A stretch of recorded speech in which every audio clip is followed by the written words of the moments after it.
He's using the imagery of the Israelites going into the promised land to speak about heaven, right? Because even some of our gospel hymns will say, oh, over Jordan, when I just get over Jordan, I'll be in the promised land. Well, he's saying our life is like living in a tent now. That's what he calls our body.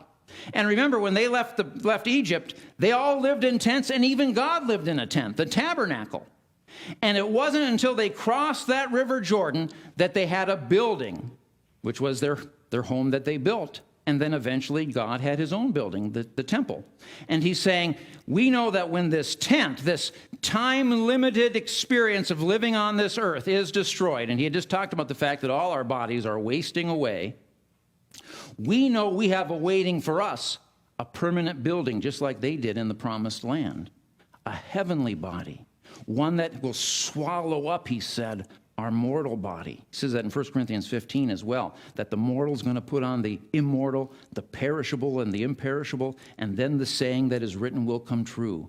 Death has been swallowed up in victory. But did you see what he says is the down payment, is that earnest, which convinces us that God's going to finish the deal?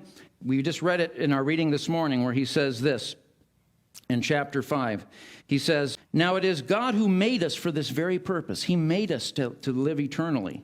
And he has given us the Spirit as a deposit, guaranteeing what is to come. Now, what does he mean? We've been given this Spirit and that it's the guarantee that this is going to happen. Is he saying we're going to have these like out-of-body spiritual experiences where we're just going to be enraptured in ecstasy through the presence of the Spirit in our lives? That's not what he means at all. He's thinking about that, what we're talking about in Galatians, about this idea that sowing to the Spirit begins to work in us this harvest of eternal life as a present experience now by sowing to that Spirit, because he just said in chapter 5, do not give in to your flesh, and he lists the works of the flesh, but instead be led by the Spirit. And then he talks about what the fruit of the Spirit is: love and joy and peace, patience, gentleness, meekness, generosity, self-control.